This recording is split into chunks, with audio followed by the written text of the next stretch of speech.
Arrest Nigerian suspect wanted for murder of FRSC officer daughter in Ogun State.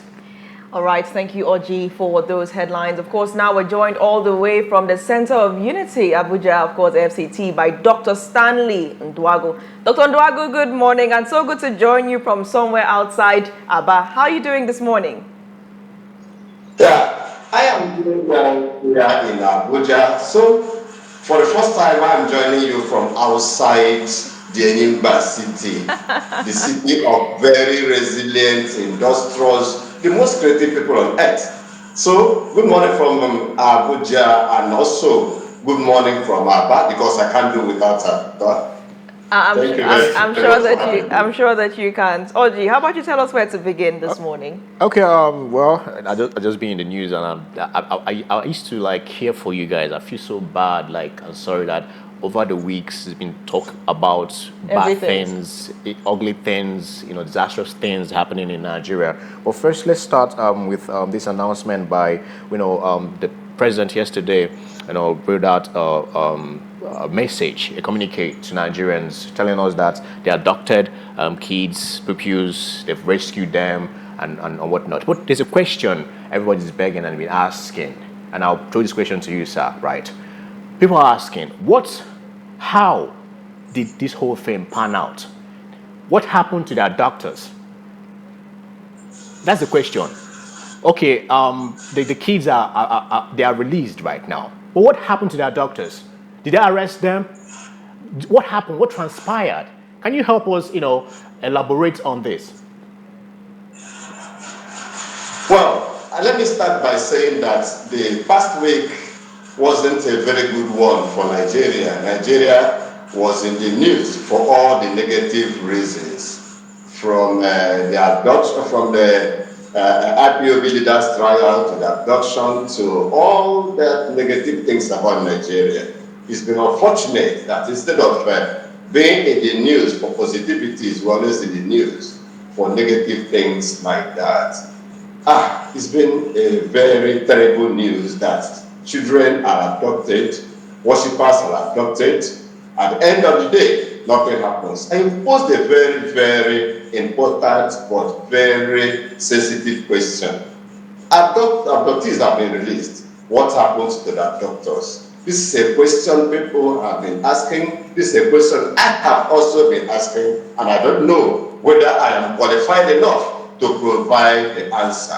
But it seems to me that there are certain things the government or the security agencies know that you and I do not know. Maybe for security reasons, they do not want to tell us what has happened to the abductors, if they ran away and abandoned the abductees, if they were captured, if they were killed, if they are being detained. Nobody has told us. Maybe it is for security reasons that they refuse to let us know what has happened. But sorry, I have to even add something there too. If ransom was paid, yes, add that too.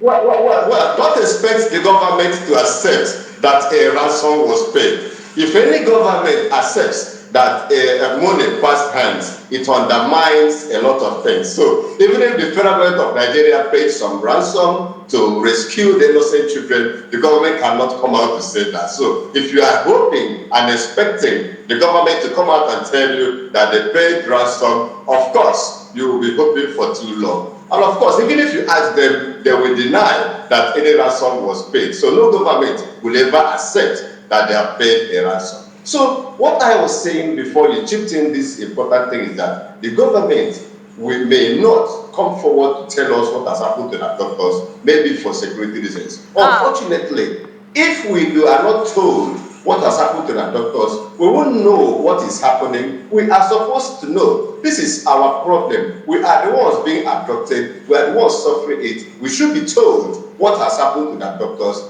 In so doing, the others who are planning to go into that may be dissuaded from going into that. But if at the end of the day, nothing is said about the doctors, those out there who are planning to go into it might think that this paper is business as usual. So, but I will encourage the government to please come out and tell us. That's maybe right. For security reasons, they have kept it under wraps for now. Okay, so now still in line with that question, let's look at blueprints and of course the bottom right corner. DHQ probes claims of troops withdrawal before Kebbi school abduction. Of course, the schoolgirls in Kebbi who were abducted from their dormitories. Now we're seeing reports emerging that the security troops around that area were withdrawn before that took place, and that these, shall we say, abductors operated for quite some time, with other sources even saying that they operated with bikes, I think 3 per bike, and so a lot of things have emerged and claims that the DHQ, that's the defense headquarters, says they will probe now, and of course they already started that probe.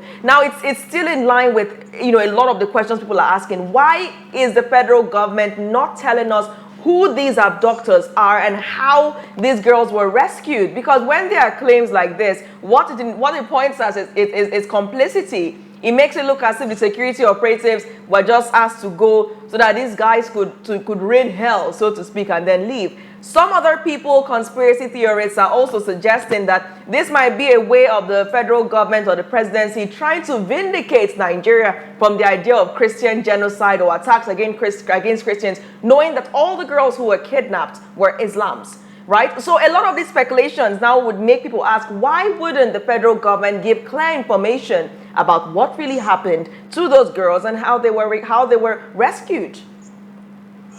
Well, these are mere speculations, as you said, but they call for very sensitive investigation. We are worried, we are troubled, we are surprised that these men operated for so long a time, taking the children out straight by, and within all that period, there was no resistance from security agencies. Even though in the past we've seen cases where military men are withdrawn, a few minutes after their withdrawal, things happen. We're also aware of certain cases where they were preempted, or such attacks were preempted, and at the end of the day, nothing happened. For instance, during the attack on the Imo Correctional Facility, the VSS came out to say that they had informed the police ahead of time and nothing happened. Well, those who are speculating that the government might know or might have a hand in it, when they have their reasons, I don't want to go into that. I don't want DSS to come after me after this particular interview. But if they make such insinuations, they may be right, because the whole thing is very suspicious. It's suspicious, isn't it? Okay, so now just to clarify, in this case, we're talking about the rescue of the 38 Eruku worshippers and not those Kebbi schoolgirls. So shifting away from that, still on the issue of women and girls, Daily Trust insecurity, 13 teenage girls abducted in Borno. Why does it appear that these bandits are going after girls at this time? Do you think that they have a mission to, as some would say, expand their territory? Are they trying why are they going after women and girls at this crucial time? Is there something else that we're not seeing? Has always been their mode of operation. Remember the Chibok girls, that was the major thing,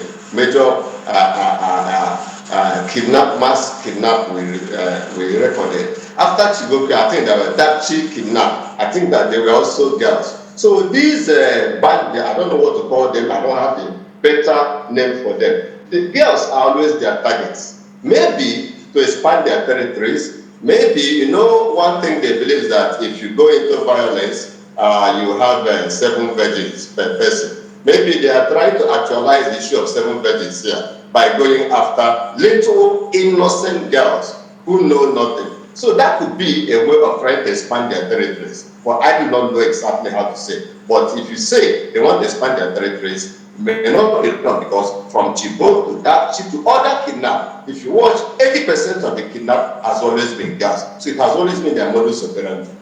Okay, also, let's tie this down to right here on Blueprint 2, right? Terrorism, U.S. Secretary of War, Ribadu, others meet in Pentagon, right? U.S. Secretary of War Pete Hegseth met with Malam Ribadu and other delegates right there at the Pentagon to discuss further on how, the synergy between Nigeria and the U.S. in trying to solve this heinous atrocity being committed by these bandits and terrorists, by the way. But I'm going to throw this question to you. How would this pan out at the end of the day? Knowing fully well that our security agencies are kind of like accused of being infiltrated by some evil people. You know, so many military men at the war front would tell you that yes, or you see them always complain or throughout a video out there that they give them command to back down. Sometimes they let these people go. They tell them not to shoot on these guys, meaning that this command is coming from somewhere, right? So how would this synergy even work out when this institution is somehow compromised? Can I get your take on that?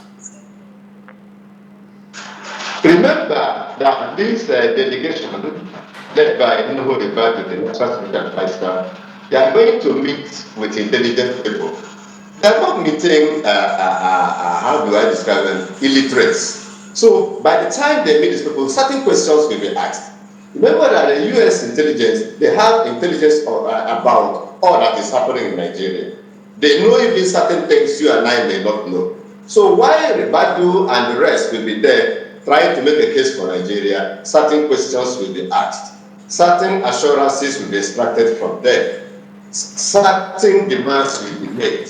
Maybe at the end of the day, the U.S. authorities will point out all these anomalies, all these infiltrations, all these betrayals, all these underhand practices, and make certain demands, which I am sure the Rebadu, the Nigerian government, the security agencies will have no option but to work in that direction. So at the end of the day, I see a situation where the security situation in Nigeria will improve. At the end of the day, I see a situation where the Nigerian government will sit up. I see a situation after the delegation where lives will be saved. I see a situation where Nigeria will be ashamed that if at the end of the day, or if after visiting with the US and discussing with them and nothing improves, I see that as a shame. So I believe that at the end of the day, things will get better, security will improve, Nigerian government will sit up, because Nigerian government has failed. The primary function of every government is protection of lives and property. And in this case, this administration has failed. The past administration also failed. And I'm sure that after this, things will get better. Okay, but looking at turnout of events in recent times, right? After the gun blazing statement by President of the United States, President Donald Trump, we saw that it was like everything escalated. These bandits and terrorists, like they went full force on the Nigerian populace, right? But my question is, So that tells you, I'll take it off from here. I was waiting for you to come to that. This is a very important question. Don't you think that there are some forces behind this that want to undermine Nigeria? One was expecting that after the threat from the US, these men will lie low. These men will reduce the operation. But after Trump's threat, everything escalated. They intensified their attack. That means there are certain powers, certain political forces behind this that want to undermine Nigeria. These powers are out to ensure that Nigeria will always be in the bad light. Because nothing else explains the fact that after the threat that US warplanes, US soldiers are coming to invade terrorists, instead of running away, instead of going underground, they came all out to unleash more mayhem, tripled their attacks. That means there are some forces behind it. There are some people sponsoring them, and they know that by the time we sponsor these men, they unleash more attacks. US government will be coming, Nigerian sovereignty will be undermined, this government will be put to shame, and at the end of the day, Tinubu's re-election will be threatened. I assure you that could be the reason. But would you say this is internal or is external? The influence? Well, whether internal or external, we know that there are forces. Remember, during Buhari's administration, they threatened to expose those sponsoring terrorism. At the end of the day, they did not. And some analysts on radio, on TV, on newspapers say that there are people who are sponsoring all these ones, all these terrorists. And yet, up to this moment, nobody has come out to mention them. But the truth is that there are people behind the sponsorship of these terrorists. Unfortunately, the government does not have the courage to expose them. Therefore, I believe that all these are calculated, whether internal or external. There are forces behind that want to undermine the government of Nigeria. And their target is Tinubu and his re-election in 2027. Okay, so let's look at this Nigeria now on the boldest headline here. Insecurity. Tinubu strips VIPs of police orderlies. Now, we know this is not the first time this directive is coming in Nigeria. Most recently, in 2023, we saw the IGP at the time come out and say that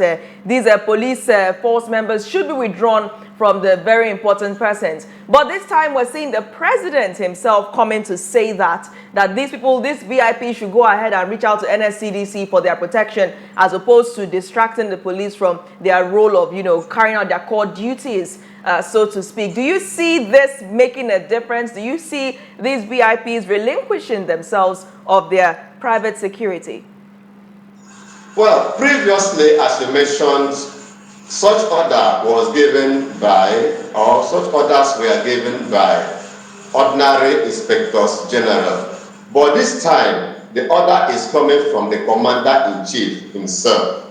And he didn't just give those such an order, he also provided an authority by asking these VIPs, so to speak, to reach out to the civil defense to do that. I believe that this is going to be implemented, but what I do not know is the impact it is going to make security-wise. It is one thing to withdraw policemen from the VIPs, another thing is to deploy them dutifully to protect lives and property. And of course, you just wonder, 100,000 policemen guiding a few. We have a population of about 200 million, and 100,000 policemen are guiding a few. Those few they are guiding, I don't think they're up to 2,000 they are guiding, leaving the rest of us prone to attacks, prone to insecurity. So I believe that this order will be carried out. What I do not know is the impact it is going to make. Okay, then let's look at the core functions of the NSCDC as well, which we know has a mandate to protect critical assets, ensure public safety, manage emergencies, combat vandalism, regulate private security companies, gather intelligence, and also assist other security agencies in maintaining internal security. Would asking these VIPs to go ahead and contract the services of the NSCDC be distracting this other unit of security from their core functions? Is it their role to protect VIPs, the NSCDC? Well, look at their name, Nigerian Security and Civil Defense Corps. So the key word there is security. The other key thing there is civil defense. They are defending civilians. They are providing security. But what I do not know is the number of their personnel, whether the personnel they have, just as you pointed out, will be enough to protect public property, to regulate private security agencies, and then to go about protecting the VIPs. I were told that 100,000 policemen up to the last time we are protecting VIPs. So if you withdraw 100,000 civil defense personnel to go and guide the VIPs, I wonder how many that will be left to maybe protect pipeline, to protect public access, and then regulate. One thing I know that they will do, or they should do now, is to employ more hands. Remember, a few days ago, they conducted interviews and examinations. I don't know whether security defense was part of them, to have people who will join. So the government knows what to do. Before the president makes the order, he would have considered all these factors we were discussing. So they know how they're going to go about it. Okay, let me bring this to you, right? This is this Nigeria. Anxiety grows as new 2026 tax regime draws near. Citizens urge government to consider economic hardship in decision making. On 1st of January 2026, the new tax regime will come and face us in the face. What's your take on this? And regarding the economic hardship, the burden, the financial burden we're passing through in the country, is this the right call at this point in time, or Tinubu's government needs to step back a bit and think about this? The government hasn't made up its mind to implement the new tax regime in the next 2 months, so to speak, or even in less than 2 months. And I don't think there is any going back on that. What I want the government to do is, since you are imposing more taxes on people, provide other means, such as some relief to people. But we are happy, to the glory of God, that the economy is stabilizing, food prices are coming down, prices of other goods and services are coming down, Naira is stabilized. However, I join in the call asking the Nigerian government to consider the hardship, consider that people are passing through a lot in your tax regime. However, I do not think the government is going to back down on it. I know that every country, there is no country where people do not pay taxes. However, also, I will say that the government should realize that since after the removal of this subsidy, people have been suffering a lot. The purchasing power has fallen drastically. People can no longer afford riskier meals. And by implementing a new tax regime, of course, it is still going to inflict more hardship on people. The government should provide some incentives. All right, Dr. Sandy, we're having a slight challenge with your network connection. Can you hear us clearly now? Dr. Stanley, are you still with us? All right, I think we've lost him briefly. But the question I would have liked to ask him was one about why VIPs seem to prefer operatives of the Nigeria Police Force as opposed to going ahead to, contact the NSCDC, because they seem to be left aside while these guys prioritize police. Why do you think that's the case? Well, I don't know. Well, apparently, when they were ordered in the system, by the way, it's been the police doing the whole thing. Sometimes they were even using the military, Yes. So it's been the police doing the whole thing. But now they are reverting them to the NSCDC. I think the individuals, VIPs, will start looking into, okay, these guys are accessible apart from protecting the civil Right. regions and all that, and they can also be part of our orderlies. You know.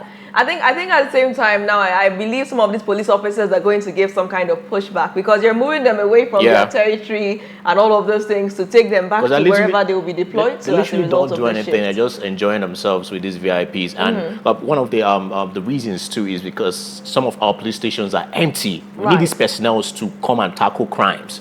Not just safeguarding, only VIPs. Because the question is, how many security operatives does the average VIP actually need? Because some of the issues we have here, you have like one VIP and maybe like 50 or even 60. It depends on how many you can pay for.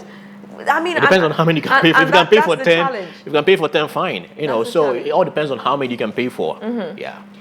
All right, of course, now we'll try to reconnect with Dr. Nduagu. Though we don't have much time left, we'll go on a quick breather now and let's see if we can get him back. If not, we'll go straight to regional stories. The Morning Show returns in just seconds. Stay tuned.